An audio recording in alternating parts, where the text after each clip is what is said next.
I know you've been spending quite a lot of time with my fiancé. I'm Victoria Chen, Ethan Morrison's fiancée. Breaking news floods the internet. Tech billionaire Ethan Morrison spotted in Lagos with a mystery woman. But sources say he's already engaged to socialite Victoria Chen back in California. The photos are everywhere. A scandal that would cost him everything. But this story doesn't start with a scandal. It starts 3 weeks earlier, with a lie, a gate, and corn that would cost a man everything he thought he wanted. But before we dive in, grab your popcorn, like, Solent where you're watching from, and subscribe. San Francisco, the penthouse of the Ritz-Carlton. Ethan Morrison stands in a perfectly tailored Tom Ford suit, champagne in hand, surrounded by Silicon Valley's elite. Everyone's celebrating. His engagement to Victoria Chen has just been announced. She's perfect, they all say. Daughter of Richard Chen, tech investor worth $8 billion. The marriage would secure Paystream's future. $500 million in investment, guaranteed. Marcus, Ethan's best friend and COO, leans in close. You don't love her, do you? Ethan takes a long drink. I love what she represents. Stability, the Chen investment, security. That's not love. That's a business transaction. Welcome to Silicon Valley, Marcus. But Marcus sees it in his friend's eyes. The suffocation, the desperation.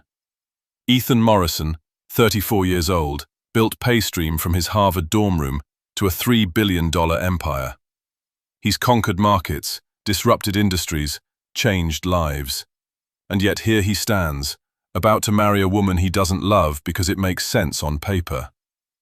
Victoria glides over, diamond ring catching the light. Everything about her is calculated. Perfect. Cold. Darling, stop hiding with Marcus. Come meet Daddy's friends from Goldman Sachs. Ethan forces a smile. This is his life now. The Paystream board meeting. Ethan stands before the screen, presenting their biggest opportunity yet.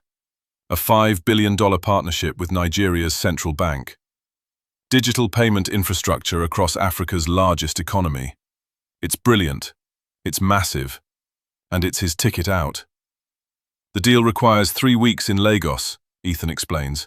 On-ground meetings, infrastructure assessment, partnership finalization. Victoria's perfectly manicured hand shoots up. I'll come with you. It'll be like a pre-honeymoon. Every fiber of Ethan's being screams no. Actually, the schedule is brutal. Back-to-back meetings, no tourist activities. You'd be bored. I'm never bored with you, darling. Richard Chen, her father, leans back in his chair. Let the boy work, Victoria. You'll have him for life after the wedding. The way he says it sounds like ownership. Ethan escapes to his office, makes a call to his lawyer.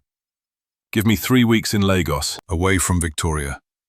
I need to think about this engagement. The lawyer's voice is cautious. The Chen family won't wait forever. That investment contract is contingent on this marriage. You know that, right? Then I better figure out what I want before I get back. Lagos. 21 million people. Organized chaos. Beautiful madness. Ethan's driver navigates through traffic that has no rules, only survival instincts. The heat is oppressive. The energy is intoxicating. Everything about this city is alive, in a way San Francisco never is. His phone buzzes. Victoria. He declines the call. They pull up to Zenith Financial Tower, glass and steel reaching into the African sky. This is where the deal will be signed, where Ethan's future will be secured. He straightens his tie, prepares his pitch, steps into the building. 3 hours later, he emerges victorious. The meeting went perfectly. The Nigerian executives loved the presentation.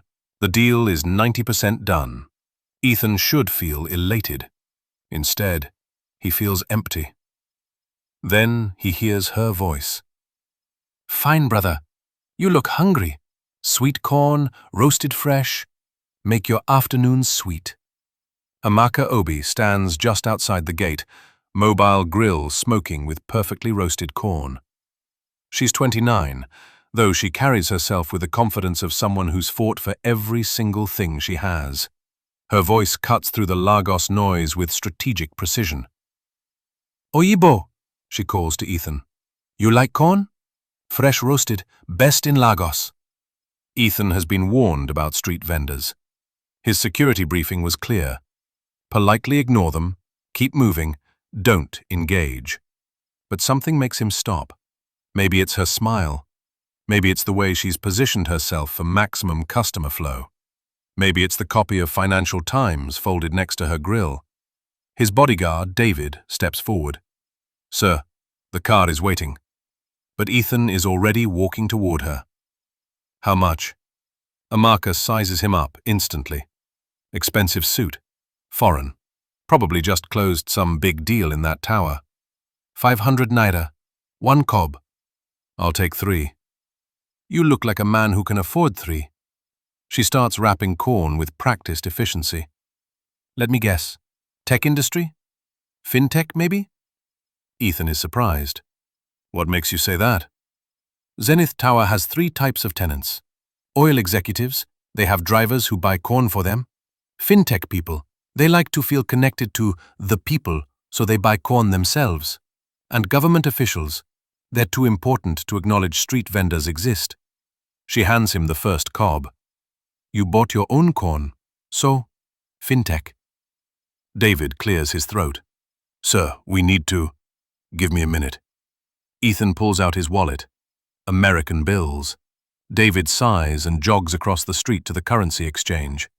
For the first time in 3 days, Ethan is alone, with a corn seller who just read him like a balance sheet. "You're good at this," Ethan says.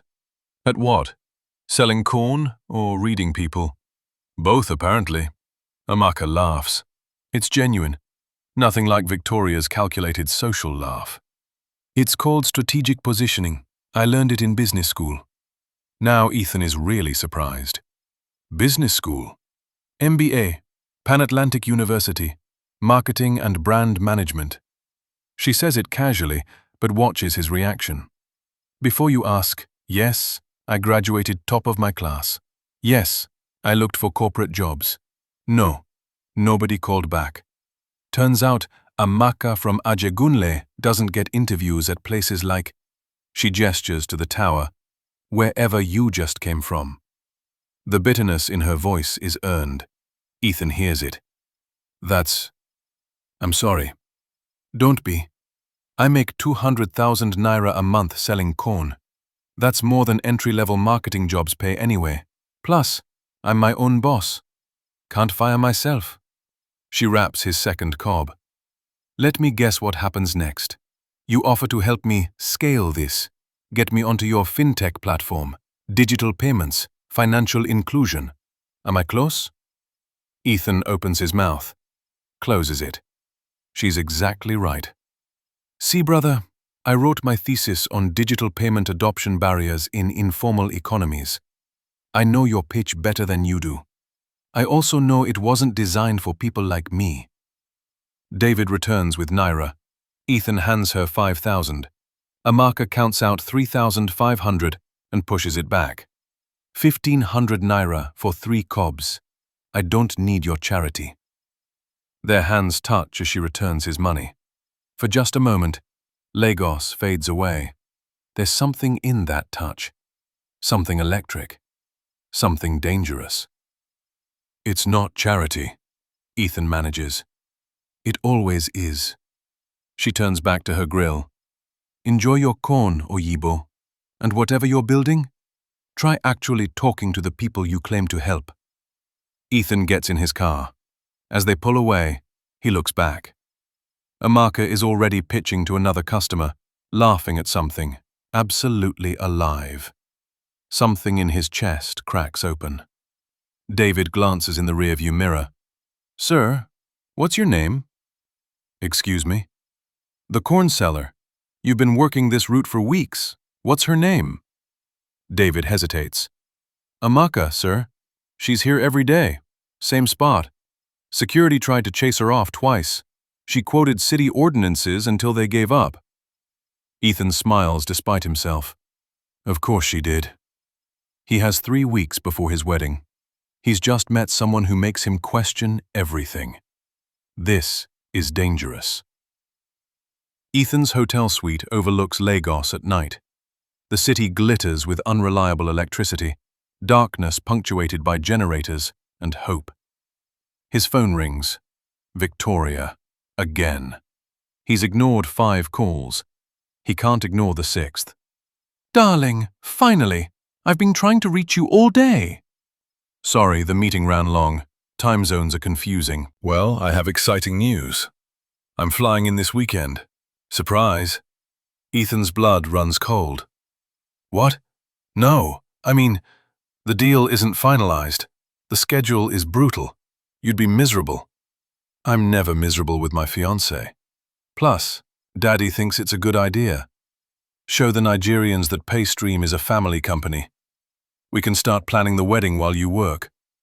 Victoria, I really think it's settled. I land Saturday.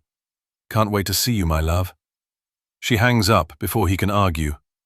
Ethan sits in the dark. His escape plan is collapsing. He has 4 days before Victoria arrives. 4 days of freedom.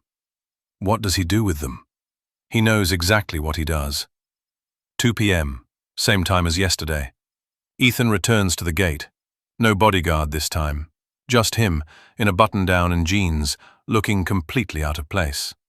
Amaka spots him immediately. Oyibo is back. You finished those 3 cobs already? I need to hire you. She laughs. As what? Your corn supplier? As a consultant. I'm serious. He steps closer.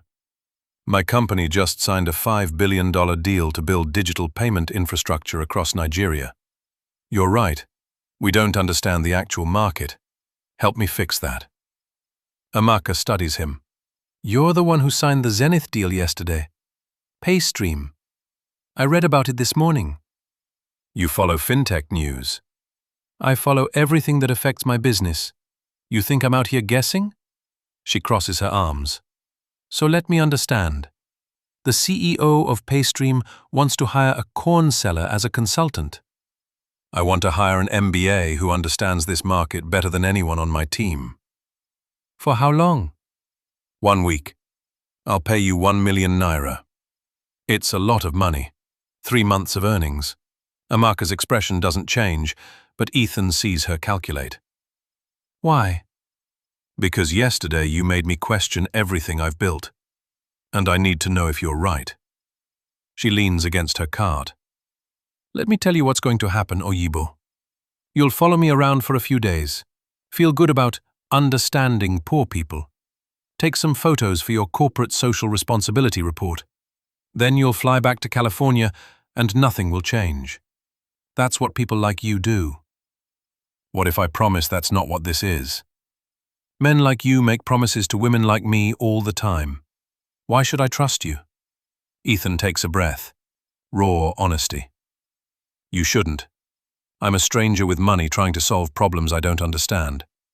But Amaka, I'm asking. Not because I want to feel good about myself. Because I genuinely think you're smarter about this than anyone on my team. She's quiet for a long moment. Lagos bustles around them. Finally, she speaks. 2 million naira, 1 week. And I don't change anything about my life to make you comfortable. You want to see my Lagos? You get the real thing. Danfo buses, market haggling, power outages. My neighborhood in Ajegunle, all of it. Deal. And when we're done, you give me an honest answer. Is your company actually trying to help, or just trying to profit off our struggles? Ethan extends his hand. I promise. They shake. Her grip is firm, calloused from work. It lasts longer than a business handshake should. Neither of them pulls away first. Tomorrow, Amaka says. 6 a.m. Meet me at Ojuelegba bus stop. Don't be late. 6 a.m. She grins. Welcome to Lagos, Oyibo. Real life starts early. Ethan walks away. Neither of them understands yet that they've both just made the most dangerous decision of their lives. That night, Ethan calls Marcus. "You did what?" Marcus practically shouts through the phone. "I hired a local consultant for market research." "Ethan, you just closed the market. What are you researching?" "I need to understand who we're actually serving." "We're serving the Central Bank of Nigeria. That's who signed the contract." "That's not—" Ethan stops. "Marcus, there was this woman yesterday." "Oh no, no, no, no. Do not tell me this is about a girl." "It's not about—" "Okay, partially about. Look, she has an MBA and she's selling corn because our industry won't even interview her. Doesn't that bother you?" "Ethan, buddy, you're a billionaire in Lagos having some kind of existential crisis. Come home. We'll get you therapy." "I have 4 days before Victoria arrives. I'm doing this." Marcus sighs. "Speaking of Victoria, Richard Chen called today, asked when you're coming back. Something about finalizing wedding venue deposits." "I'll handle it." "Will you though? Because from where I'm sitting, you're running away from your own engagement party." "Maybe I am." Silence on the line. Then Marcus speaks, quieter. "Ethan, the Chen investment isn't just money. It's 40% ownership of the company. If you don't marry Victoria, we don't just lose 500 million. We lose control of Paystream. Richard will oust you. You know that, right?" "I know." "So what's the plan here?" Ethan looks out at Lagos. "I don't have one yet, but I'll figure it out." "You better. You've got 4 days." Ethan Morrison has been awake since 4:30 a.m.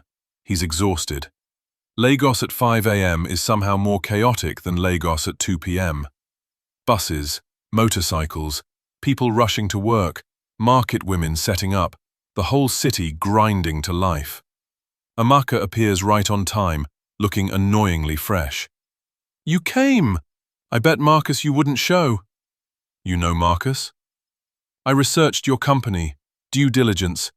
She hands him a bottle of water. "Drink this. Today is going to test you." They take a Danfo bus, a yellow minibus packed with 20 people meant for 12. Ethan is squeezed between a woman with a baby and a man who smells like dried fish. Amaka navigates it all with ease, arguing with the conductor over correct change, laughing with other passengers, moving through her world like water. They arrive at Mile 12 Market before sunrise. It's sensory overload. Thousands of vendors, trucks unloading produce, negotiation happening in 3 languages simultaneously. Amaka dives in. This is where she buys corn wholesale. "Mama Ngozi," she calls to an older woman surrounded by sacks of corn. They greet in Yoruba, rapid-fire conversation Ethan can't follow. Then Mama Ngozi spots him. Her eyes narrow. "Amaka, who is this Oyibo?" "Business partner, Mama, he's learning." "Learning what? How to take our money back to America?" But Mama Ngozi is smiling. "That watch he's wearing could feed my family for 3 years." Ethan instinctively covers his Rolex. Amaka negotiates. It's art. She knows exactly what the corn is worth, where it came from, what the going rate was yesterday. She gets Mama Ngozi down 2,000 naira from opening price. They seal the deal with laughter and mutual respect. On the way out, Ethan asks, "How did you know what to offer?" "I've been buying corn from Mama Ngozi for 2 years. I know her costs. I know her margins. I make sure she profits and I profit. That's sustainable business."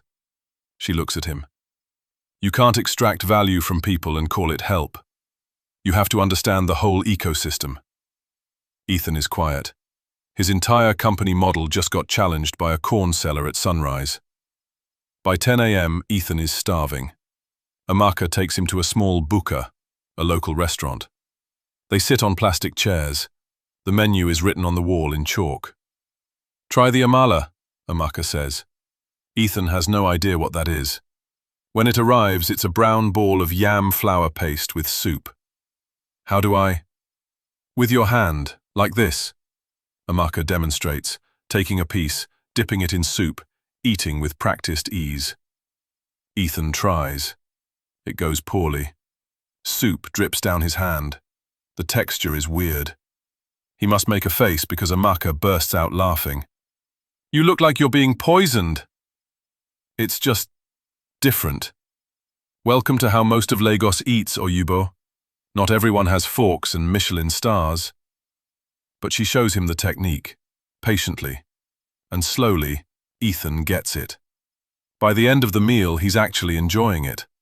More than that, he's enjoying her. The way she jokes with the restaurant owner. The way she knows everyone's name.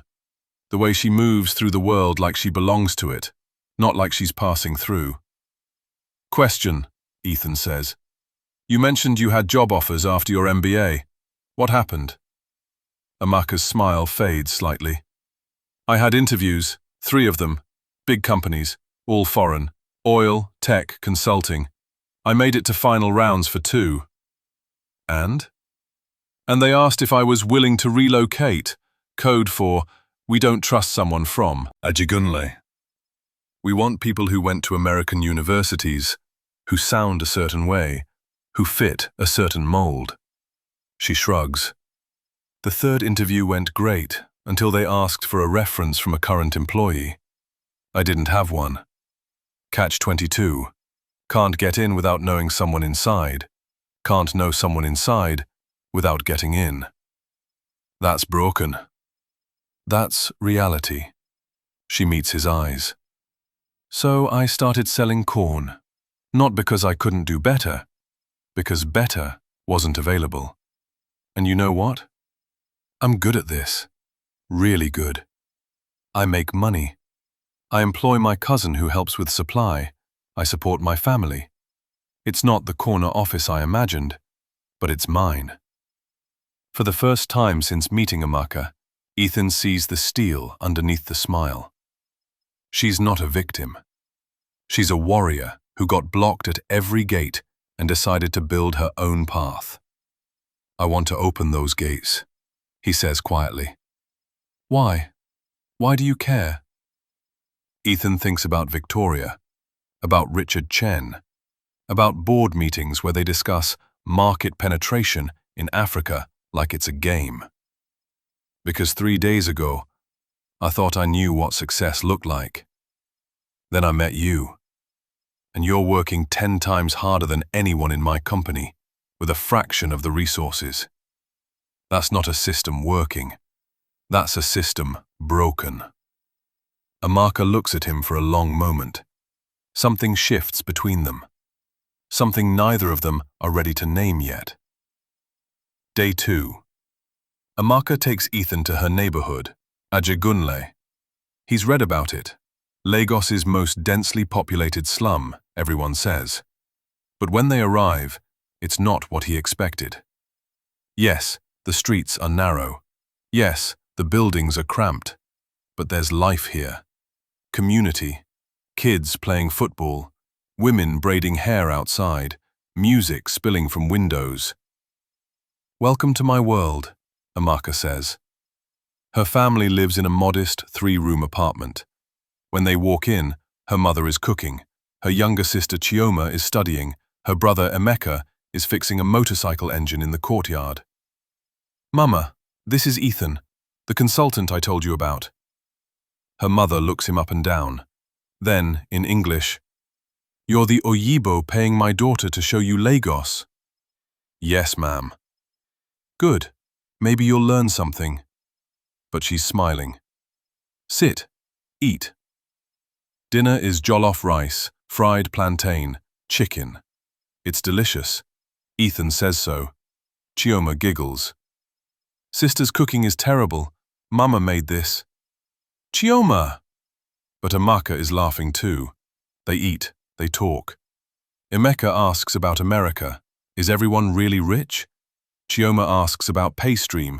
Can it help students pay school fees? Amaka's mother asks the real questions. What are your intentions with my daughter? Mama! Amaka is mortified. It's a fair question. Rich man shows up, spends time with beautiful girl. We've seen this story before. Ethan meets her mother's eyes. I hired her because she's brilliant. That's all. The mother nods slowly. She doesn't entirely believe him, but she respects the answer. Then the lights go out. Darkness. Complete. Ethan tenses, but the family doesn't even pause. Chioma lights candles. Amaka starts the generator. Within minutes, they're back to eating like nothing happened. This happens 3-4 times a day, Amaka explains. Unreliable power grid. Most people can't afford generators. They just wait. Ethan thinks about his fintech platform, digital payments, mobile apps. How do people charge phones? Charging kiosks. They pay 50 naira to charge for an hour, if they can afford it. And if they can't? Then they can't use our phones, can't access digital banking, can't participate in your financial inclusion revolution. She says it without bitterness, just fact. That's what I meant about building a Ferrari for people without roads. The generator runs out of fuel after 30 minutes. They finish dinner by candlelight. Ethan tries to offer money for the generator fuel. Amaka's mother refuses. We're not charity cases, Mr. Ethan. We manage. Later, as they're leaving, Chioma pulls Ethan aside. My sister doesn't bring people home. You must be special. I don't know about special. She's been hurt before. By a man who made promises. Just don't hurt her. Ethan nods. But he's already lying to Amaka about Victoria. The guilt sits heavy in his stomach. Day 3 is Amaka's full business day. Ethan shadows her from 6 a.m. to 8 p.m. He watches her set up, position her cart for maximum visibility, manage inventory, handle difficult customers. One man tries to pay half price. Come on, sister. Na your fellow Nigerian. Amaka doesn't budge. And na my business. 500 naira or go to the next vendor. The man grumbles but pays. Another customer, a regular, gets a discount. For you, 450. You always support my business. Ethan sees it. She's not just selling corn. She's building relationships, creating loyalty, managing margins. It's sophisticated. It's strategic. A security guard from the tower approaches. Madam, you need to move. New policy. Which policy? Show me the document. The guard doesn't have one. Amaka stands firm. I'm on public sidewalk. I have city permit. You want to move me? Bring police with proper authority. The guard leaves. Amaka wins. Again. By evening, she's sold out.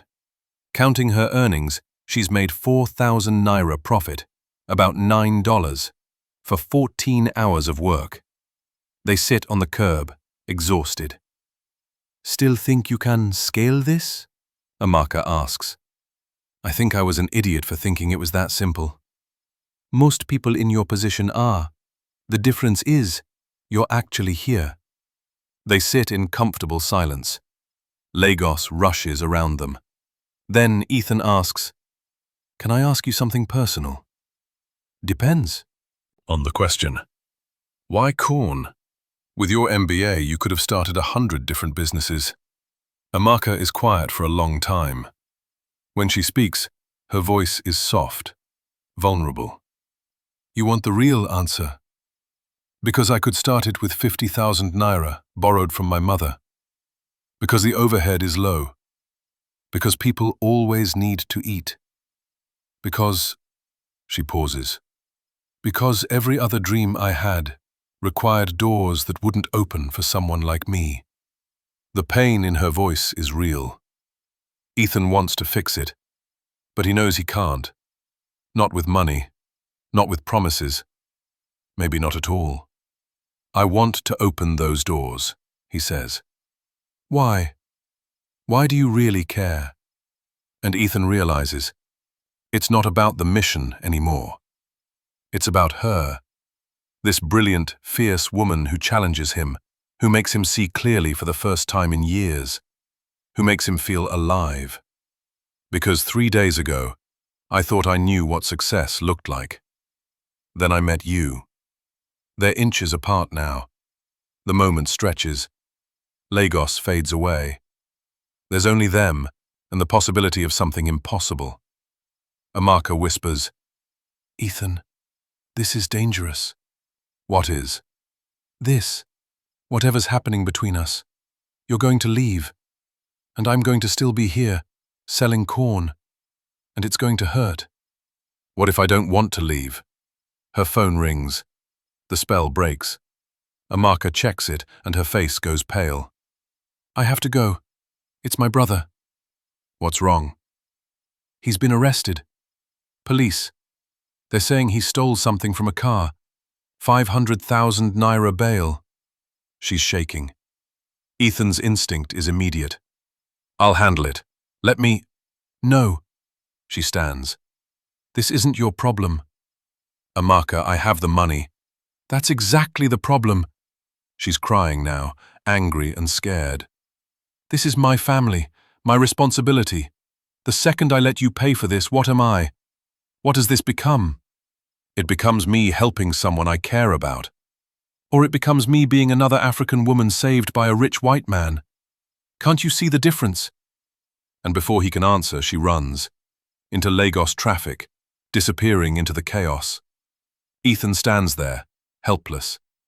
He has $3 billion and can't do the one thing that matters. Ethan returns to his hotel. Can't sleep. Can't think. Amaka is somewhere dealing with corrupt police. Her brother in a cell. Her family's scraping together money they don't have. And Ethan can fix it with one phone call. But she's right. If he does, he takes away the one thing she has left. Her dignity. So he makes a different call. "Marcus, I need to pull 50 million from my personal shares." "For what?" "I'm restructuring PayStream Nigeria, creating an entrepreneur incubator fund for people locked out of traditional systems."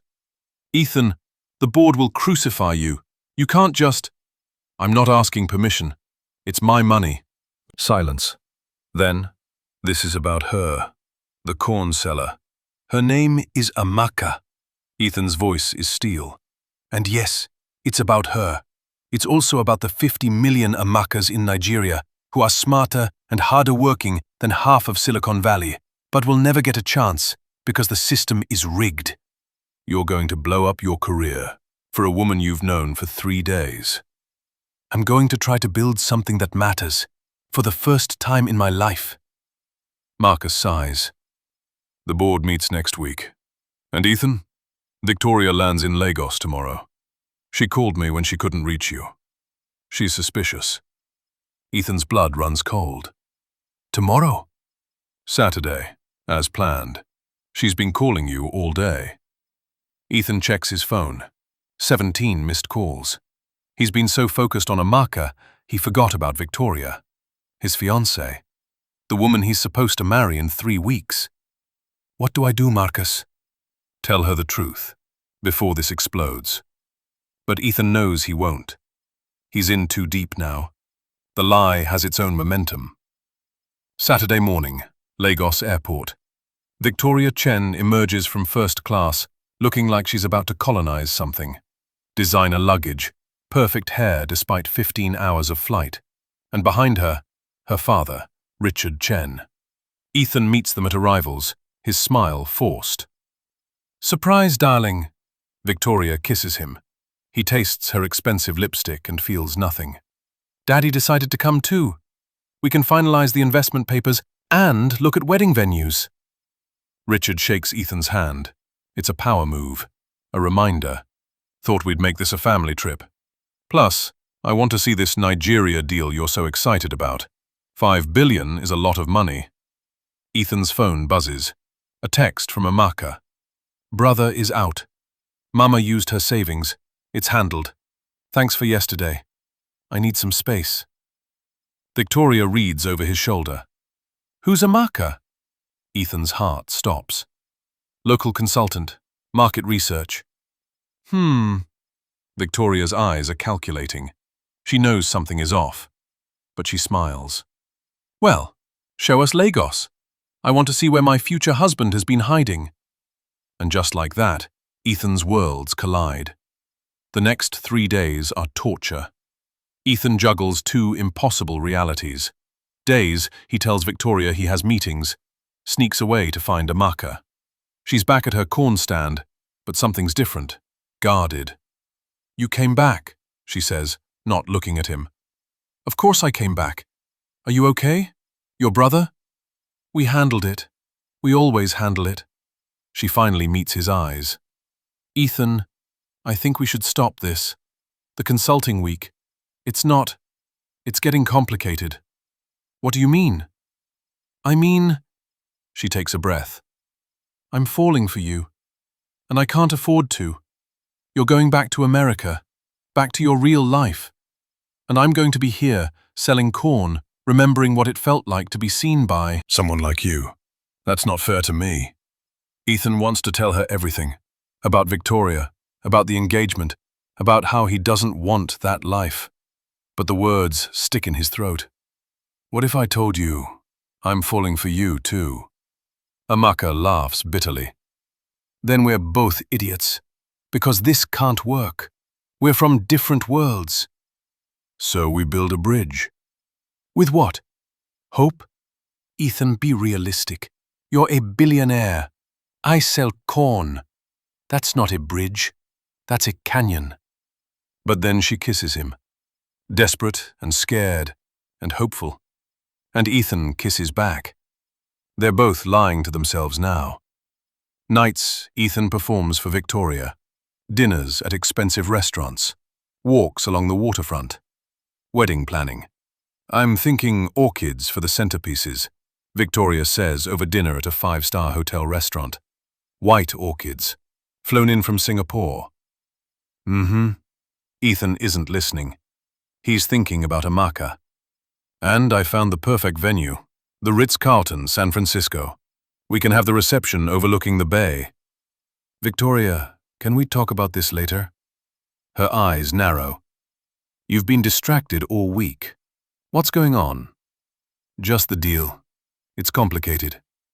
"More complicated than our wedding?" She leans in. "Ethan, I know you. Something is off. Are you having second thoughts?" "No, I'm just stressed." But Victoria's not stupid. That night, she hires a private investigator, just to be safe. Wednesday night. Victoria insists on dinner at Lagos's fanciest restaurant, Terra Culture. Ethan can't refuse without raising more suspicion. They're seated on the upper level. Victoria is talking about honeymoon destinations, Maldives or Bora Bora. Ethan is nodding mechanically, checking his phone for texts from Amaka. Then he sees her. Amaka walks into the restaurant. She's not in her usual clothes. She's wearing a beautiful Ankara dress, her hair styled. She's here for a business meeting, a potential supplier for a corn distribution partnership she's trying to start. She doesn't see Ethan at first. She's focused, professional, meeting with a well-dressed Nigerian businessman at a corner table.